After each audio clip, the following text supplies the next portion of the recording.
aka anyị n'uju. Gọvanọ Anambra steeti bụ Ọkammụta Soludo binyere aka na amụma ego ọrụ nke afọ 2025 nke bụzi iwu ma bụrụ mmewere ọnọdụ n'ebe obibi gọvanọ dị n'Amawbịa. Ka anyị sonyere onye nta aka anyị n'obi gọọmenti Ejike Abana maka akụkọ ahụ n'uju.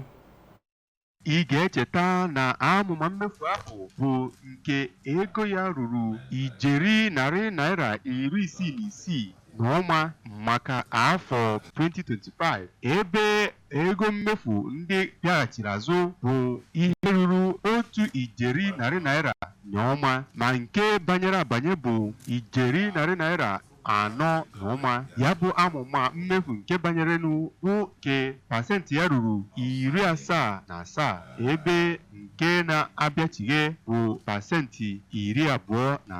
Ka ọ na-eme ya bụ mmemme, Gọvanọ Soludo nwere olileanya na ya bụ amụma mmefu ego bụ nke ga-eweta ezigbo agamniru na afọ na-abịa abịa.